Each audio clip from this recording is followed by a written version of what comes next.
नमस्कार. मी रामदास वळसुले.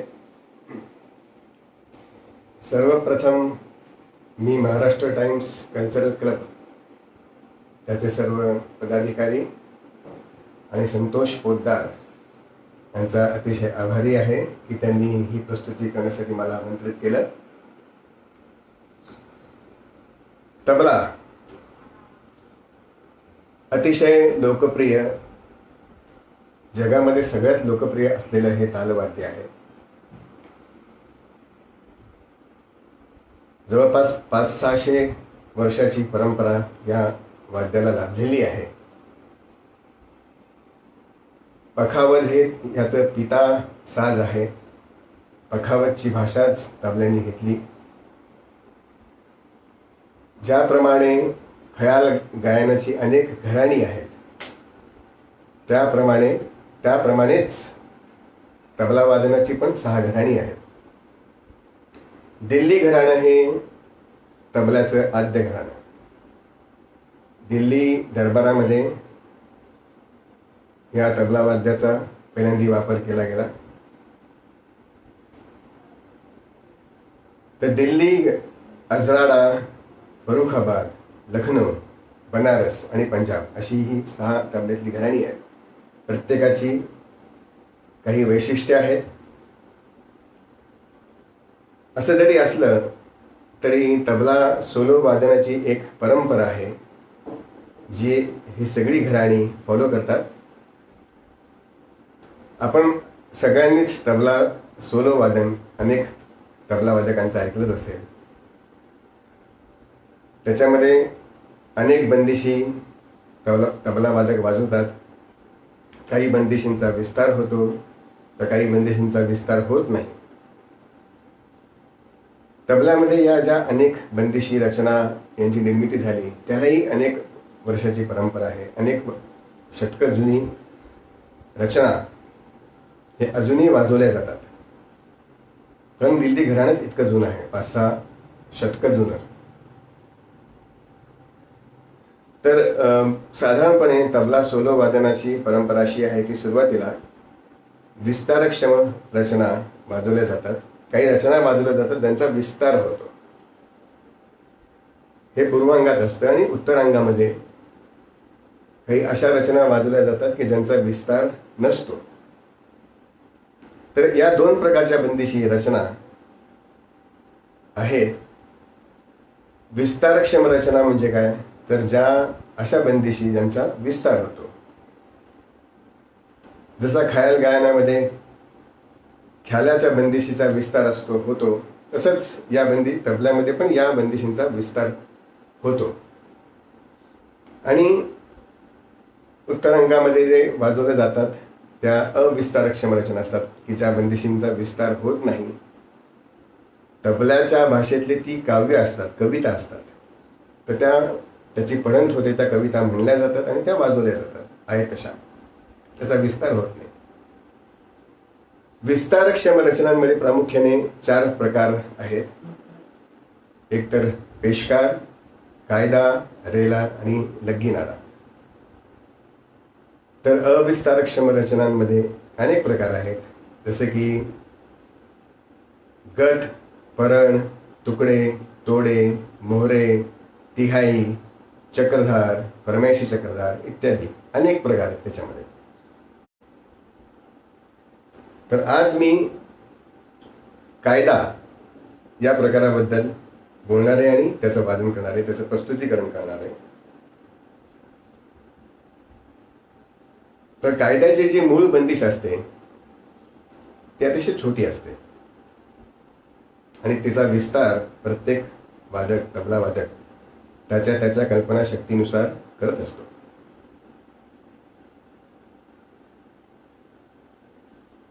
सुरुवातीला ज्या दिल्ली घराण्यात जे कायदे रचले गेले ते अतिशय छोटे होते. उदाहरणार्थ, धा तीट धा तिन्ना, ता तीट धा धिन्ना, धाती धाती धा तिन्ना, ताती धा धिन्ना, धा तिलकिट धा तिन्ना, ता तिलकिट धा धिन्ना. असे खूप छोट्या कायद्यांची रचना सुरुवातीच्या काळात दिल्ली घराण्यामध्ये झाली. त्याच्या पुढची पायरी होती थोडे मोठे कायदे. धातीट धातीट धादातीट धाग तेना किन तातीट तातीट धादातीट धाग धेना घेन. किंवा धाती धागेन धातिरिकड धाती धाग तेना किन ताती तागेन धातिरिकड धाती धाग धेना घेन. किंवा धागे तिटे कर्धे तिटे धागे नागे तेना किन ताके तिटे कर्धे तिटे धागे नागे धेना घेन.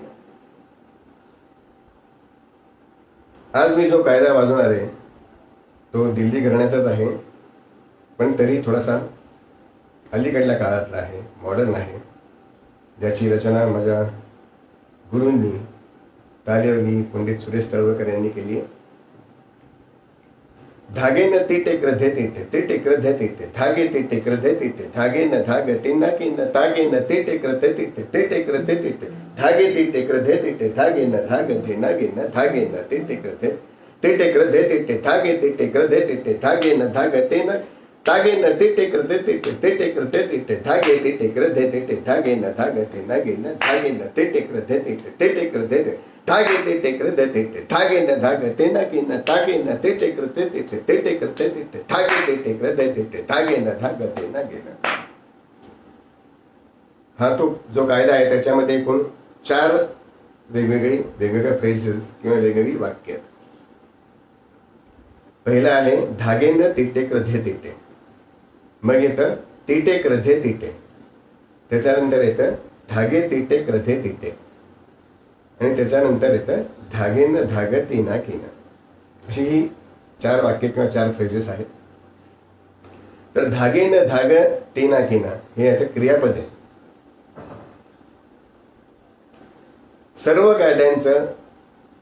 कायद्यांची ज्या रचना आहेत त्याचा शेवट दरवेळी धिनागिन किंवा तेनागिन या शब्दांनीच होतो. तसंच याही कायद्याचा धिनागिन तेनागिन यांनीच होतो.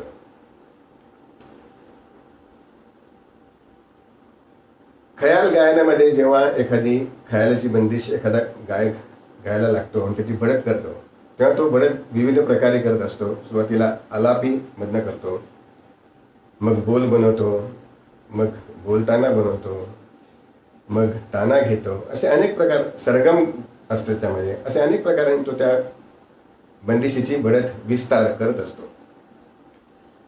कायद्यामध्ये पण कायद्याची बढत करायची, कायद्याचा विस्तार करायचे असे अनेक रस्ते आहेत, ज्याविषयी मी आज प्रस्तुतीकरण करणार आहे. तर हा आपला कायदा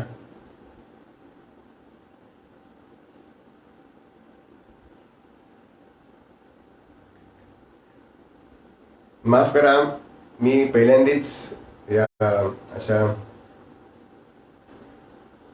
मेकॅनिकल किंवा मशीनवाल्या लेहरा बरोबर मी वाजवणार आहे.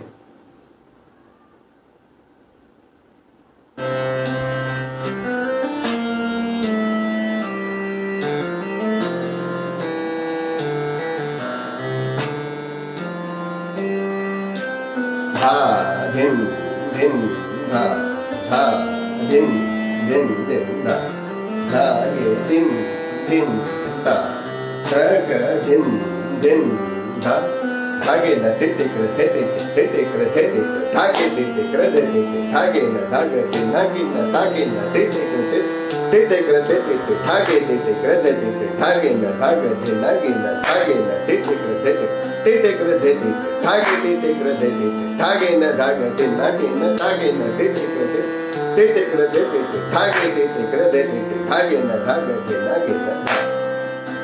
या कायद्याची एक वैशिष्ट्य असं आहे की पहिल्या फ्रेज मधला पहिला धा हा बीट वरती आहे, ऑफकोर्स समेवरती आहे, पण त्याच्यानंतर कुठलीही फ्रेज कुठल्याही बीट पासून सुरू होत नाही, सगळ्या ऑफबीट सुरू होतात. बघा,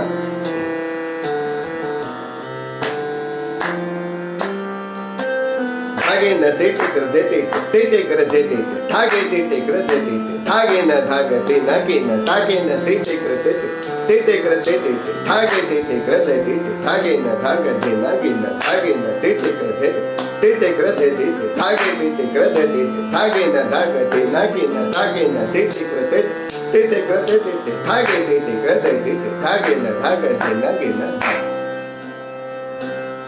याची खासियत आहे या कायद्याची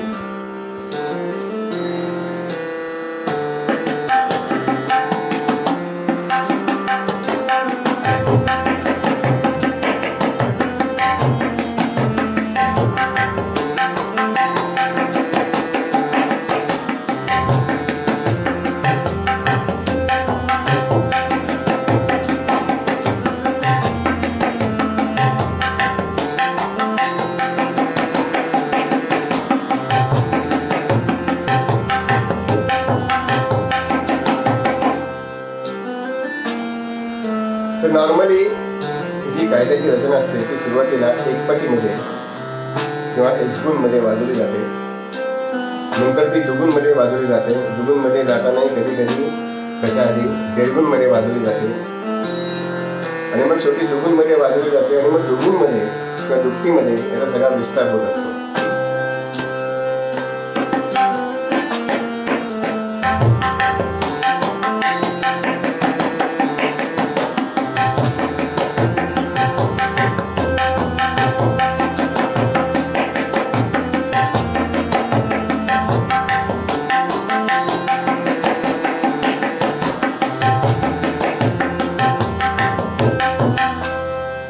पूर्वीच्या काळी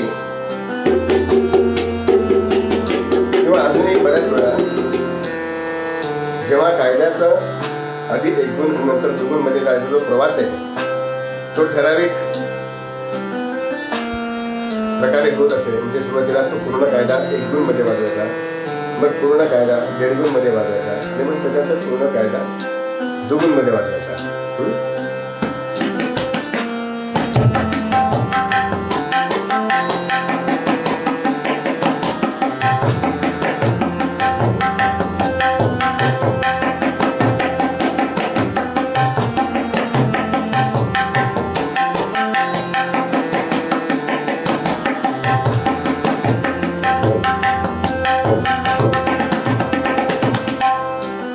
हा जो कायदा आहे तो दीडगुण मध्ये वाजवायला अतिशय क्लिष्ट आहे. प्रयत्न करून बघतो.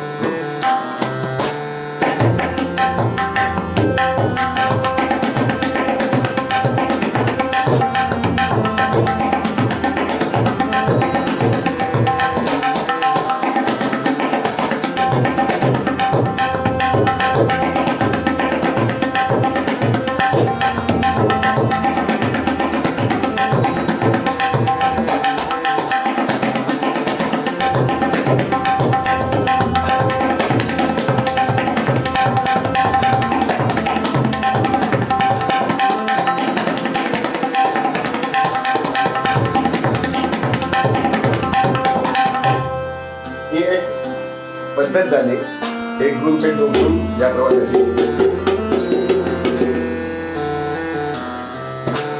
पण याच्यामध्येही आपल्याला गंमत आणता येते.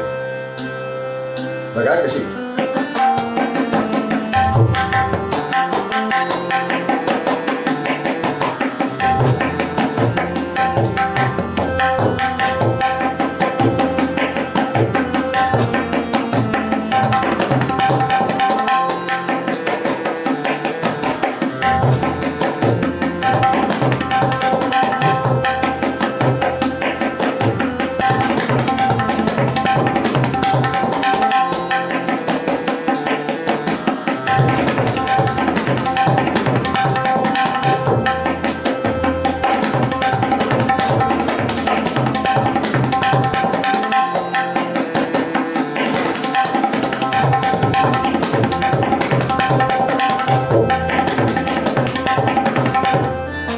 मी काय करतो लक्षात आलं का की एक एक फ्रेज पासून सुरुवात करतो आणि त्याचा पुढला भाग दुगुण मध्ये वाजवतो.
दुगुनीमध्ये दुपटीमध्ये कायदा वाजवायला सुरुवात केली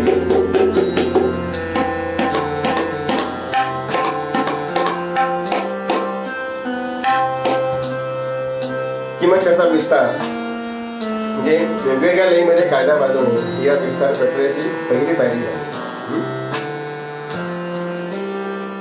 दुसरी पायरी आहे या दुसरा रस्ता आहे विश्राम.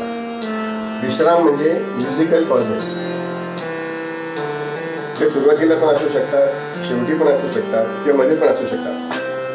कसे बघा,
तर हे झाले विश्राम किंवा पॉजेस.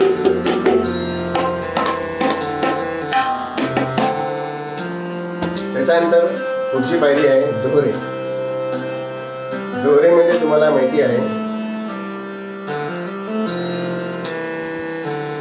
की कायद्याचे 2 भाग करायचे आणि पहिला भाग किंवा दुसरा भाग हा रिपीट करायचा. दोहरे म्हणतात. नॉर्मली जे कायदे असतात त्यांचे 2 समभाग होऊ शकतात अनेक कायद्यांचे, आणि त्याचे दोहरे अतिशय सहज करता येतात. या कायद्यामध्ये मात्र 2 समभाग होत नाहीत. त्याचा दोहरा कसा करायचा बघा.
तर पहिली पायरी होती वेगवेगळ्या लयीमध्ये रचना भाजवणे कायद्याची.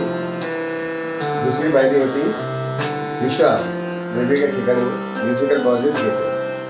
तिसरी पायरी होती दोहरा. तर चौथी पायरी आहे, या कायद्यामध्ये ज्या फ्रेजेस आहेत किंवा जे शब्द आहेत त्यांच्या जागांची अदलाबदल करायची. आता या कायद्यामध्ये 4 फ्रेजेस आहेत, आपण मगाशी बघितलं. त्यातली जी चौथी फ्रेज आहे, धागेनं धाग धेना घेणं, हे या कायद्याचं क्रियापद आहे आणि त्याची जागा कधीच बदलत नाही, त्यामुळे ते कायम शेवटीच राहणार आहे. त्याच्या अलीकडे ज्या 3 फ्रेजेस आहेत, जी 3 वाक्य आहेत, त्याची मात्र अदलाबदल होऊ शकते. कशी बघा,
ही झाली जागेच्या अदलाबदलांची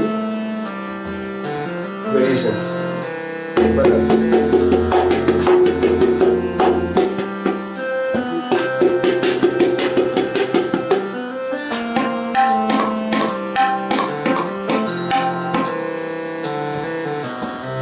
त्याच्यानंतर येतं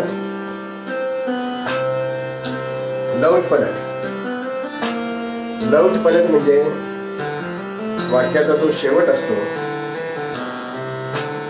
त्या शेवटच्या फ्रेजनी किंवा त्या शेवटच्या फ्रेजच्या एखाद्या भागाने पुढल्या वाक्याची सुरुवात करायची. आता या कायद्याच्या रचनामध्ये शेवटची फ्रेज काय आहे, तर धागेनं धाग धेना गेलं. तर याचे आपण 3 शब्द आहेत, धागेनं धाग धेना गेलं, धागेनं धाग धेना गेलं. तर आपण याचे 3 वेगवेगळे प्रकार करू शकतो नोट पलटीचे, की पुढलं वाक्य धागेनं धाग धेना गेल्याने सुरू करायचं, किंवा पुढलं वाक्य धाग धेना गेल्याने सुरू करायचं, किंवा पुढलं वाक्य धेना गेल्याने सुरू करायचं. बघा कसं.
झाले लोट पलट. प्रत्येक पायरीमध्ये अनेक व्हेरिएशन होऊ शकतात, अनेक पैसे होऊ शकतात. मी आता सगळं थोडक्यात वाजवतोय.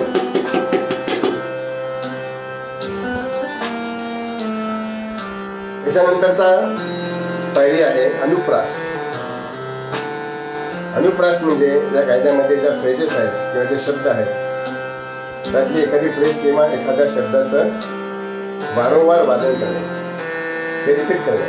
बघा,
वेगवेगळे रिपिटेशन्स आपण अनुप्रास करू शकतो.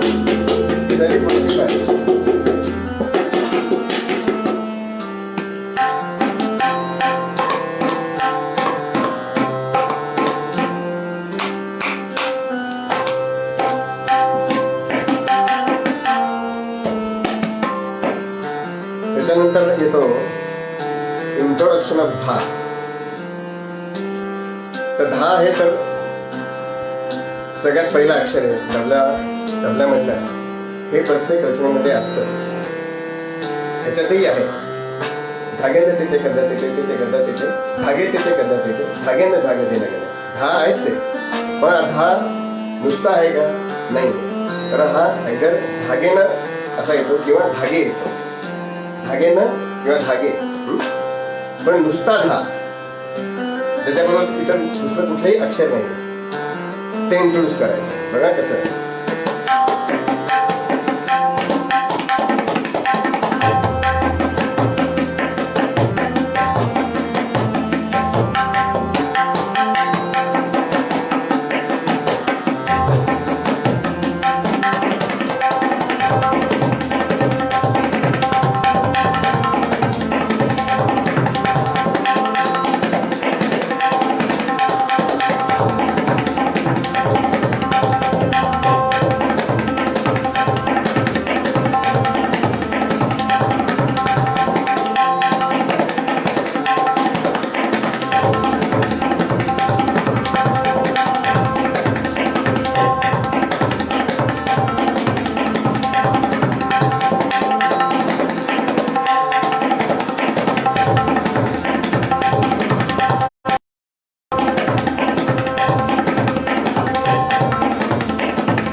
प्रामुख्याने आपण हा धार इंट्रोड्यूस करू शकतो.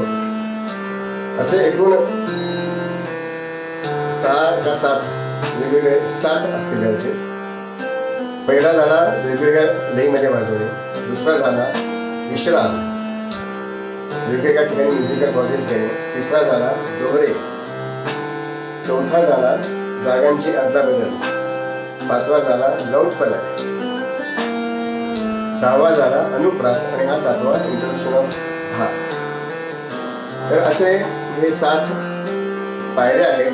कुठल्याही कायद्याच्या, कुठल्याही तालातल्या, कुठल्याही जातीतल्या कायद्याच्या विस्तार करण्याच्या या 7 पायऱ्या आहेत. आणि मला असं वाटत नाही की याच्या बाहेरचा कुठलाही एक विस्तार असू शकतो. तर या प्रामुख्याने या 7 पायऱ्या आहेत. तर आता मी परत एकदा थोडक्यात वाजवतो आणि तिहाही मी संपवतो.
या प्रस्तुतीच्या शेवटी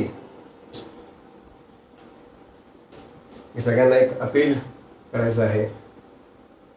सध्या आपण सगळेजण एका वेगळ्याच परिस्थितीतून जात आहोत. माझी सगळ्यांना नम्र विनंती आहे, सगळेजण घरीच राहा.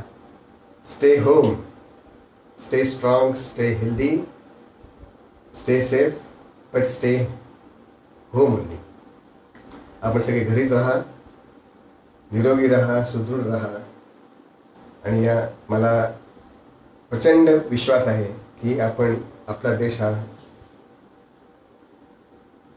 देशाचं नेतृत्व एका योग्य व्यक्तीच्या हातात आहे आणि आपण या संकटावरती पूर्णपणे मात करून